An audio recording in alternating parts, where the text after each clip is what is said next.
एक हाथों में महाभवंडर करना है। भवंडर का मतलब ये नहीं है 50, 100, 500, 1000, 2000, 5000 लोग इकट्ठा हो जाना है। वास्तव में भवंडर एक इंदौर जिले में बहुत लंबा समय हो चुका है, अभी तो कोई बड़ा कार्यक्रम नहीं हुआ है, तो उसी उद्देश्य को ध्यान में रखते हुए हाथों का कार्यक्रम लेने जा रहे हैं। तारीख डिसाइड हम जिला कार्यालय से कर सकते थे, लेकिन हमारी एक परंपरा बनी हुई है, हमने एक रीति बना रखी है कि हमारे भाइयों के बीच में बैठकर हम एक जो उचित तारीख होगी उस कार्यक्रम को 10 दिशा निर्धारित करेंगे और उसी ताकत के साथ ये कार्यक्रम हम आगे की ओर बढ़ाएंगे। हमने 2-3 तारीखें निकाली है, उसमें अपन बैठ के स्तर पर चर्चा करेंगे, किस तारीख पर काम करें। एक तारीख आ रही है 1 अक्टूबर, एक दूसरी तारीख आ रही 7 अक्टूबर। 1 तारीख के दिन श्रावण अपने श्राद्ध पक्ष लग जाएगा, उसके 2 दिन पूरे हो चुके होंगे, तो मेरे हिसाब से जो 1 तारीख है, मेरे हिसाब से उस पर सहमति आप लोगों की होना जरूरी है, क्योंकि मैं तो बोल के चला जाऊंगा लेकिन काम आपको करना है। और अगर हम वहां भवंडर कर सके तो हम ये तारीख लेंगे, बाकी आप सोचो 2-5 हजार लोग इकट्ठे हो जाएंगे, कार्यक्रम हम नहीं करेंगे।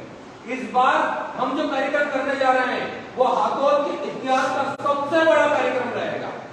हमने बड़ा कार्यक्रम करना है, इसलिए हमने और पहलवान साहब और पूरी टीम ने, अध्यक्ष जी सबने सोचा है कि मूर्ति भी बड़ी लगा देना चाहिए। लगाना चाहिए नहीं लगाना चाहिए? छोटी मूर्ति लगाई थी, उस समय हमारा बड़ा विरोध किया गया था, अरे मूर्ति लगा रहे हैं, छोटी मूर्ति लगा दी, मानव की मूर्ति पे ये हो रहा वो हो रहा, जो भी ये मूर्ति लगा नहीं पाएंगे, ये नहीं कर पाएंगे। लेकिन जो युवाओं का जोश था, आप लोगों को जो जज्बा था, आप लोगों ने उसी ताकत के साथ में मूर्ति स्थापित कर दी और आज महाराणा प्रताप चाहे छोटे हो या बड़े हो, लेकिन हमारे बीच में स्थापित है। पूरे हाथों में इतने समय से इतने राजपूत थे, लेकिन किसी ने आज तक महाराणा प्रताप की मूर्ति स्थापना नहीं की, किसी ने आज तक किसी क्षत्रिय योद्धा की मूर्ति स्थापित नहीं की। हाथों में कोई क्षत्रिय योद्धा की मूर्ति नहीं है, जो भी मूर्ति है वो कहीं ना कहीं राजनीतिक फोटो खींच लो यार, कहीं नहीं। आज महाराणा प्रताप की स्कूल प्रांगण में जो मूर्ति लगी है वो हमारे लिए बड़े गौरव का विषय है और उसी को हम फिर विराट और विशाल रूप देने जा रहे हैं। एक अस्तु पे विराजमान महाराणा प्रताप की मूर्ति का ऑर्डर कर चुके हैं, मूर्ति भी हमारे बीच में 10-15 दिन में आ जाएगी। उसी के हिसाब से तारीख डिसाइड करेंगे और जितनी बड़ी मूर्ति है उतना ही भव्य कार्यक्रम होना चाहिए महाराणा के सम्मान में। तो कितने लोग ताकत के साथ खड़े होकर बोलेंगे कि हम आपके साथ हो, इतनी ताकत इकट्ठी करेंगे, आप लोगों की यह सहमति, जो सहमति आप लोगों ने हाथ खड़े करके दी है, यही हमारी ताकत है। आज हम चाहे कर्णिक सेना कई भागों में बढ़ गई, लेकिन कर्णिक सेना के जीवन से पूर्ण ही है, क्योंकि वो इसलिए है कि वो आज भी धरातल पर काम करती है, वो बिना किसी स्वार्थ के काम करती है। लोग कहते हैं कि जीवन सिंह जी वापस राजनीति, अरे लोकतांत्रिक व्यवस्था में, अभी राणा जी ने कहा कि ना कांग्रेस ना बीजेपी, लोकतांत्रिक व्यवस्था में राजनीति हुई नहीं है। मैं 2016 से डे 1 से एक ही बात कह रहा हूं कि लोकतांत्रिक व्यवस्था में राजनीति होना चाहिए, हम सिस्टम का हिस्सा बने, लेकिन जब समाज की बात आए तो राजनीतिक झंडे चाहे कांग्रेस का हो या बीजेपी का हो, तो सो दूर बैठ दो, समाज सर्वोपरि है और उसी को आदर्श मानकर महाराणा प्रताप की मूर्ति की जो माल्यार्पण करते हैं, इन्हें हमारे इष्ट देव मानते हैं, वो इसीलिए मानते हैं कि अखंड राज्य करने की एक कल्पना की थी और उसे साकार किया, उसीलिए जंगल जंगल भटकते रहे। लेकिन दुर्भाग्य देखिए, जिन महाराणा ने इतने बड़े बड़े युद्ध लड़े और युद्ध में अकबर से डायरेक्ट कोई युद्ध नहीं लड़ा, उसकी औकात ही नहीं थी कि महाराणा प्रताप के सामने युद्ध लड़ सके। वो कौन सा चिंगू सा अकबर, वो इनके सामने कैसे लड़ लेता, इनका तो भाले का वजह नहीं बहुत सारा था, और वो चिंगू तो सचिन चल रहा ना, अकबर है, उस समय की बात कर रहा हूं मैं। लेकिन युद्ध किससे लड़ना पड़ा? मानसिंह से। युद्ध किससे लड़ना पड़ा? शक्ति सिंह से। उन्हें अपनों से ही युद्ध करना था, इसलिए उन्हें दृढ़ संकल्प लिया था कि मैं जब तक अपने पूरे राजपूताना अखंडता के अपने भाइयों को एक जादू पर नहीं गिरा दूंगा, इतने मैं अपने राज्य की सुखों को नहीं भोगूंगा। उसने अपने जीवन काल में उन्होंने सारे ही किले जीत लिए थे चित्तौड़गढ़ को छोड़ के। तो कहीं ना कहीं इनके आदर्शों को लेकर हम आगे बढ़े। अगर अपना काम उठाए, कोई बेड़ा उठाए तो ताकत के साथ उठाए, ऐसा नहीं कि यहाँ आया तारीख डिसाइड हो गई, यहाँ से आप आपके घर चले गए, 8 दिन घर से बाहर निकल पानी गिर रहा है। अरे मिट्टी से अभी जो हमारी चमड़ी मिट्टी की नहीं है, गले में नहीं। आप वही सूरवीर हो, कोई योद्धा हो, कोई युवा हो जिसने 2019 में इंदौर में इतना बड़ा आंदोलन इसी से पानी किया था। ये हाथों से जो टीम आई थी, इतने ट्रैक्टर लेके आई थी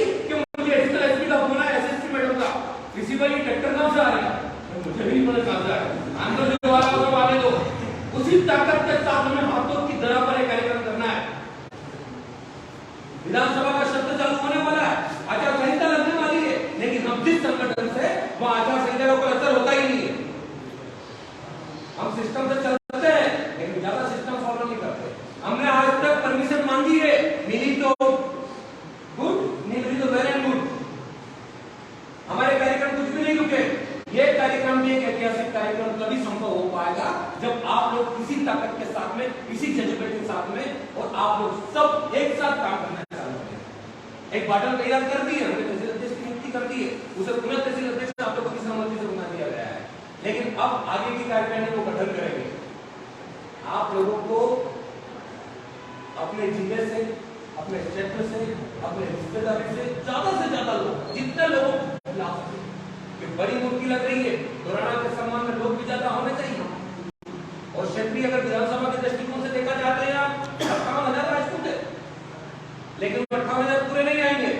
वो इसलिए नहीं आएंगे कि किसी को बीजेपी में जाना है, किसी को कांग्रेस में जाना है, और जिसको बीजेपी और कांग्रेस को जवाब देना है वो यहाँ आ जाएगा।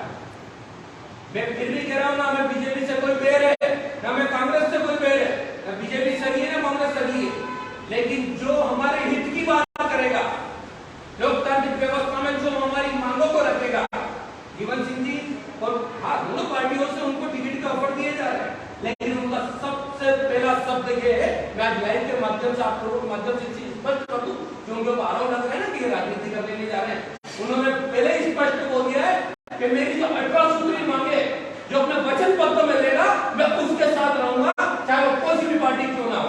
बीजेपी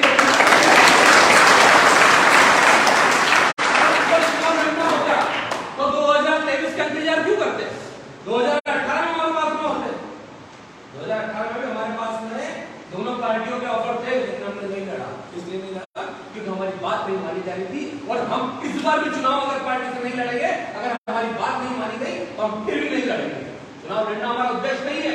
हमने जिस ताकत के साथ में समाज को एक जगह पर बिठाया है, जिस ताकत के साथ में समाज हित की बात करी है, समाज के युवाओं के अधिकारों के लिए लड़ना शुरू किया है, हम वो कभी भी समाज का एकीकरण का भाव खत्म नहीं होने पाएगा।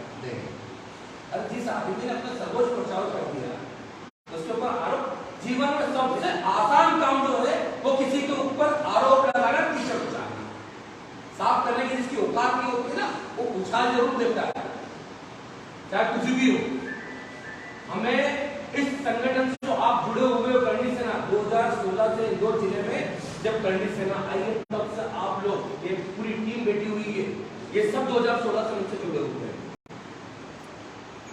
कोई मुझसे जुड़े हुए हैं, कोई जीवन सिंह जी से थ्रू जुड़े हुए हैं, कोई संगठन के थ्रू जुड़े हुए हैं। लेकिन कितनी भी अच्छी और बुरी परिस्थिति आई, कैसा भी समय करणी सेना के ऊपर आया, हमारे ऊपर आया, आप लोगों ने उसी ताकत के साथ हमारा साथ दिया, तो हमारा भी दायित्व बनता है कि आप लोगों के साथ उसी ताकत से करें। जितनी संख्या में आप आपके क्षेत्र से करेंगे, उससे ज्यादा संख्या में हम हमारे उधर जिले से लेके आएंगे।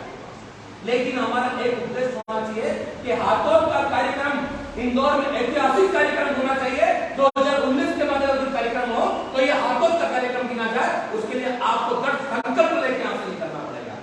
कोई भी काम करते पहले मन में सोचते हैं कि नहीं सोचते? मां बवंडर मतलब वास्तविकता में मां बवंडर होना चाहिए। मैं 5,000, 10,000, 20,000 लोगों के बवंडर को मां बवंडर नहीं मानता। आपको लाखों का सोचना पड़ेगा, तब कहीं जाके आप एक मां बवंडर कर पाएंगे। हाँ, हो सकता है हाथों की गलियां छोटी हो, पर रोड तो बड़ी है। हम भोपाल जमुई मैदान में गए थे, तो जितने लोग जमुई मैदान में थे, उससे 3 गुना ज्यादा लोग भोपाल की गलियों में फंसे हुए थे। और ये करणी सेना की ताकत है। ये तो कई कार्यक्रम हो रहे हैं, उसके बाद बड़े बड़े पंडाल लगाते हैं, छोटी छोटी कुर्सियां पड़ी रहती है वहां पर, सब खाली पड़े रहते हैं। क्योंकि अगर आपके इरादे लेके, आपका संकल्प लेके, और आपने अगर वास्तव में विश्वास भाव से समाज के लिए काम किया है, तो समाज का युवक आंधी की तरह आता है और आंधी की तरह चले जाता है। हमारे बीजेपी के बड़े लीडर है, मेरे अच्छे मित्र हैं, और उनसे पूछे भाई यार तुम करणी सेना वाला करते क्या? मतलब बोले यार तूफान की तरह आते हो और वापिस चले जाते हो, समझ ही नहीं आता कैसे आप लोग चले जाते हो। हमारा जोर हो जाए कि बिल करने में, लेकिन हमारा सिर्फ और सिर्फ निस्वार्थ भाव से हम लोग जुड़े हुए हैं। हो सकता है मैं आपका फोन नहीं उठा पाया, लेकिन जब आपको जरूरत होगी तो हम जरूर खड़े हो जाएंगे। फोन और व्हाट्सएप आगे नहीं सुनते, इनकी जरूरत उन लोगों को पड़ती है जो नए नए मार्केट में आ रहे हैं। हम तो आपसे फिर से रिश्ता जुड़ा हुआ है, जब आप याद करते हो सीधे आपके बीच में आ जाते हैं। मैं 2 घंटे बाद भी आता हूँ, मेरे को आराम लगता है, देखिए 3 घंटे बाद आते हैं, मैं 2 घंटे बाद भी आता हूँ, लेकिन आप मेरा इंतजार करते हो। मैंने मेरे जीवन जीवन में अगर कुछ कमाया तो मैंने यही कमाया है कि मेरे भाई मेरे साथ खड़े, चाहे अच्छा बुरी परिस्थिति। और आप लोगों के लिए हमेशा हम लोग खड़े रहते हैं, क्योंकि आप लोगों ने संगठन को इस ऊंचाई तक पहुंचाया है। आज भी जब हम लिखते हैं हिंदुस्तान का सबसे ताकतवर संगठन, तो हम कभी गलती नहीं करते, हम कोई झूठा नहीं लिखते, उसमें ताकत के साथ लिखते। और हमें बता दिया है कि वास्तव में आज भी हिंदुस्तान का सबसे ताकतवर संगठन है करणी सेना परिवार। पहले हम राष्ट्रीय करणी सेना का हिस्सा थे, तो वो संगठन सबसे ताकतवर था। हम जिसका हिस्सा बने वो संगठन ताकतवर, हम मतलब आप जिसका हिस्सा बने हो वो संगठन ताकतवर। आपने जीवन सिंह जी का हिस्सा बनाया, जीवन सिंह जी तो हिंदुस्तान का सबसे ताकतवर। और अभी एक सर्वे हुआ था, उसमें जीवन सिंह सैदपुर मध्य प्रदेश के राजपूत समाज के सबसे स्ट्रॉन्ग लीडर बनकर सामने आए।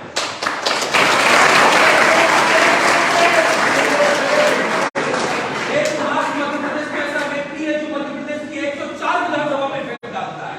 अगर वो लाइव आके बोल दे कि मैं इस पार्टी को समर्थन करूंगा, तो 104 की 104 विधानसभा जीवन सिंह के बड़े से बड़े मत इधर से इधर पलटा सकते हैं।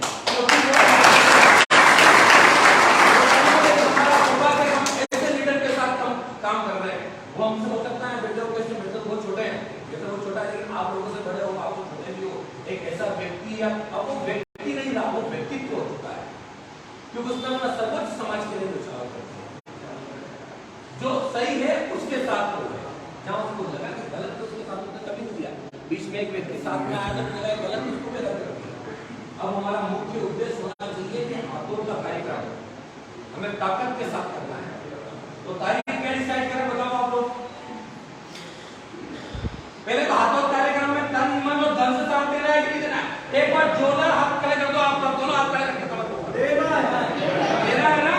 अब ये तारीख बता दो, अब क्या तारीख डिसाइड करें? 1 तारीख या 7 तारीख हमारे 1 तारीख। लेकिन अब आपके 3 दिन बचे हैं।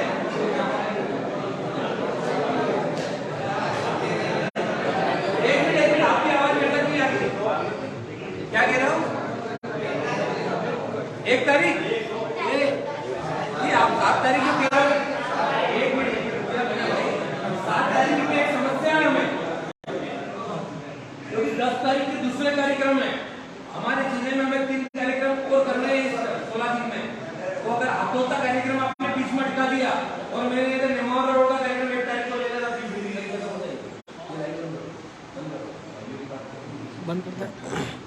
अगर मैंने 1 तारीख निमाड़ रोड का कार्यक्रम ले लिया मुफ्ती का,